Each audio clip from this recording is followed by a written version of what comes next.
Afternoon, everybody.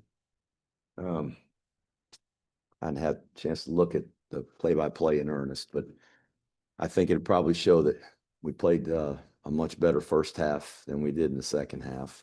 I thought our defense played great, particularly in the first half. Um, all the way up until the end. And we had some other guys in the game at the end. And as I told the players in the locker room, just because they got the ball back in the end and we were playing guys that weren't on the first string, it wasn't a rule that they had to score. But I thought our first defense really played well, and I was just excited about the fourth down stop we made and the big plays that got them in long yardage situations that forced them to punt. Those were all positive things that happened today on defense. Offensively, I thought we played pretty well in the first half. The exception being the fumble, but we had two touchdown drives, and a field goal at the very end of the first half, which I thought was a great job. Again, like last week, we were able to finish the first half with a score, and unfortunately, we couldn't come out in the second half and had to punt the very first drive. But I thought the second half, our offense had played very poor, and I'm really I voiced my displeasure with them and probably got a pretty crappy look on my face, but I know who we have to be and what we have to do if we're going to win and have a chance to beat another opponent on our schedule, any of them. So hopefully we'll get some things corrected through coaching and through practicing the fundamentals in our assignments, and we'll see if we can play better next week and have a chance to be competitive against a great, well-coached Tulane team who's one of the best teams in our league. You want to start, Sal?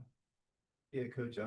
The consistency that you're looking for, is it a matter of is it a fundamental thing or is it what do you see in that? Like, Yeah, I mean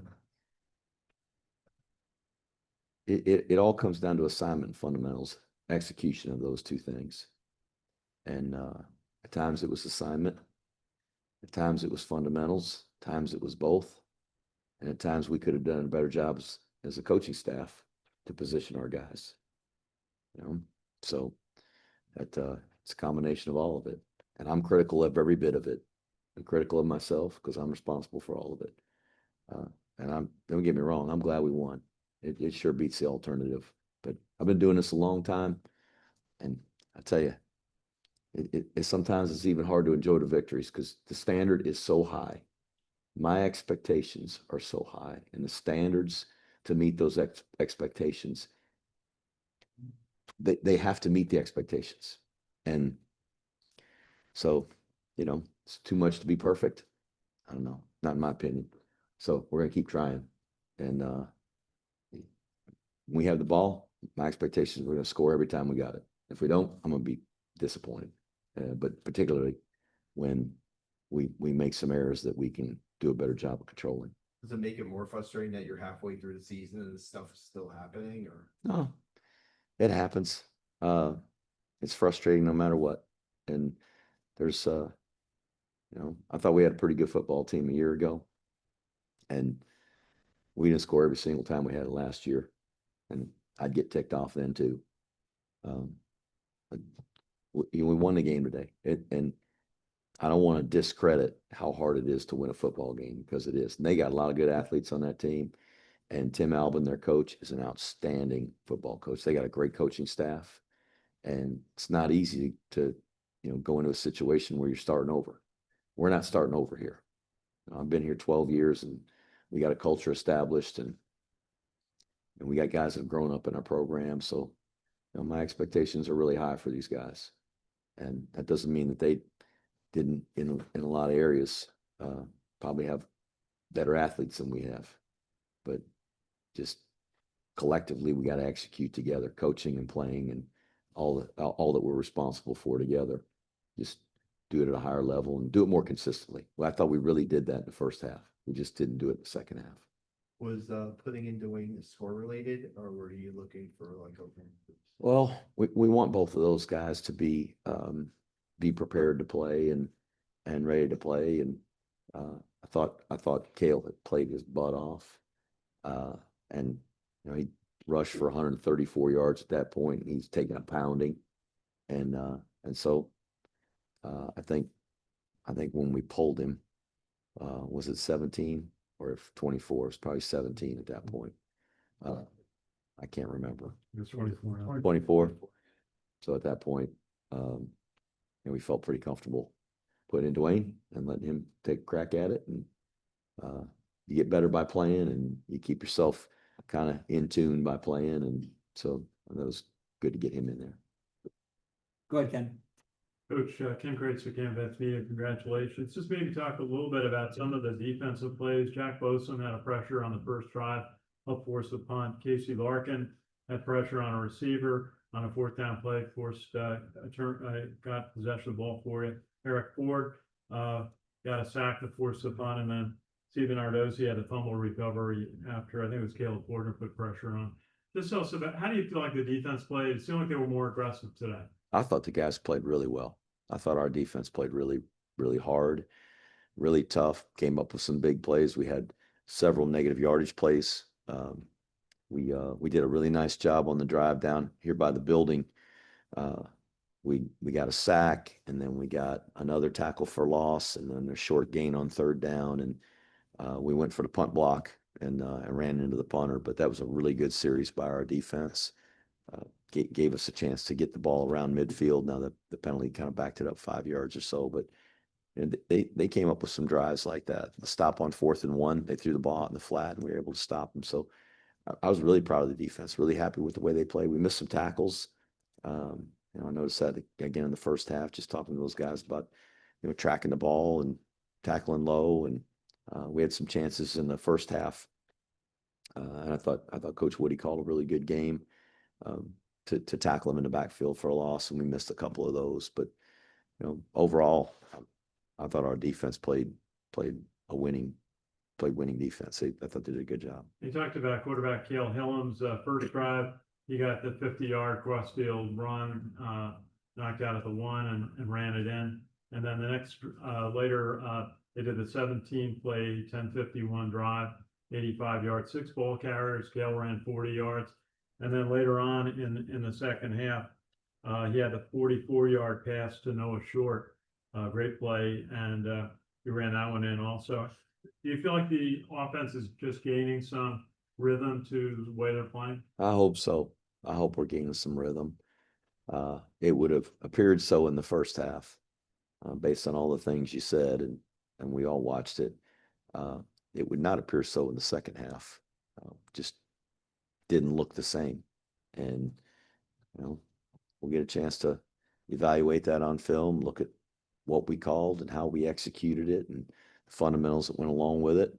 And I know we're going to have to play better than we did in the second half if we're going to have a chance to win. That's my thought. Do you feel like the team is fundamentally playing better the last 2 games? I feel like we practiced better the last 2 weeks. I feel like collectively as a team, the entire unit has played better over the last couple of weeks. But we're going to have perhaps the biggest test of the year coming up against Tulane. And if you saw that game on, I guess it was Thursday night, East Carolina and Tulane, those are 2 really good football teams slugging it out to the very finish.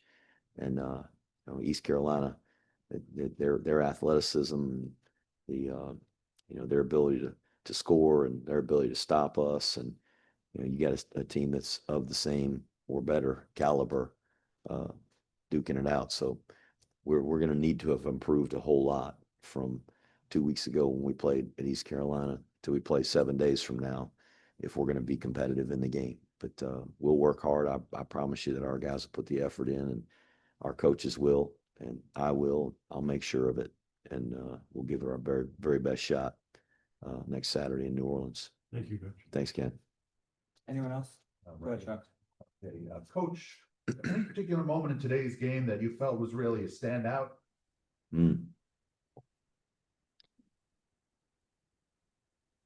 Well, let's see.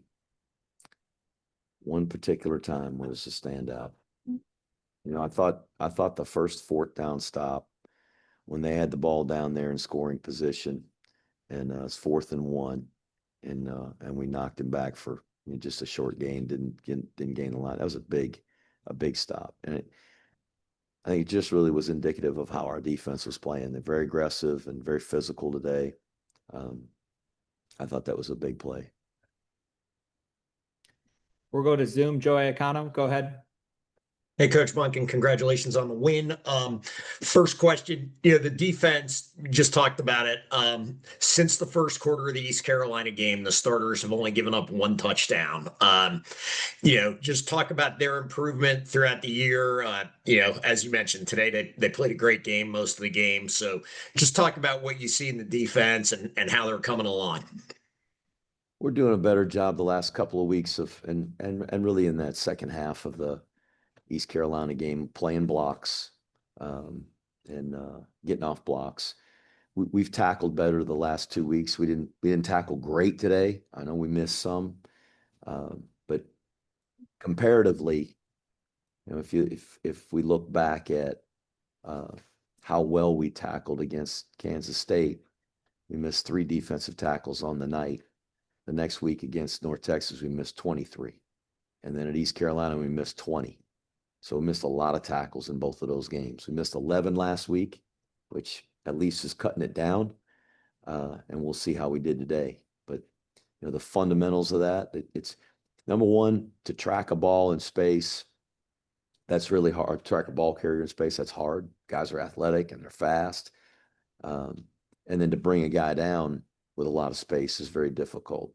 The ones that are in close quarters that I was talking about earlier that we had a chance, it's a guy coming off of a block, a defensive lineman or an outside linebacker or a linebacker, just where the ball's close and we got to disengage from a block and make a tackle, going low and wrapping arms. Those are the ones that I'd really like to see those, us be a little more effective on those, because it just puts the offense in a bad situation when you can go from 1st and 10 to 2nd and 11 or whatever it may be with a quick stop behind the line of scrimmage. It just changes how they're going to sequence the plays following that.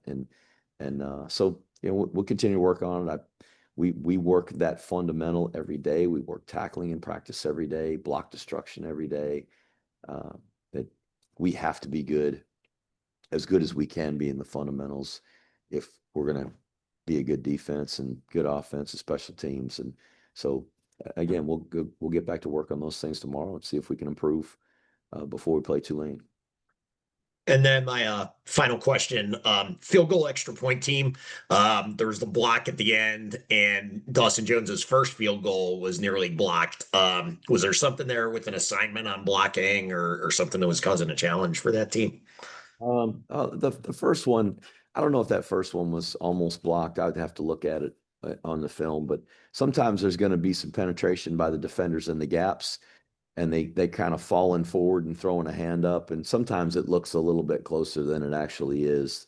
The operation time is somewhere between 1.2 and 1.3 seconds usually on that play, and so that means a guy only has to go 7 yards, 6 yards. The blocks are the placement point is 7 yards from the line of scrimmage. So a guy penetrates a gap, he gets to 6 yards and gets his hand up. Well, he's got a pretty good chance to do that in 1.2 seconds if nobody was blocking him. But they're running into people and they're running into bodies, and it's hard. Those guys are they're kind of putting their hands on the backs of our players and pushing themselves up over the top, which is perfectly legal. It's hard to defend, but our guys, they're getting their arms and hands up and kind of getting their high block point down. Their hands come down. They're coming toward the ball, but they're not elevated like they would be if they weren't blocked. The last one, that's embarrassing to me. We work PAT field goal protection every single day, and it's not that our guy wasn't trying to make a play and not trying to do what he's supposed to do, but there's 2 guys coming off the edge.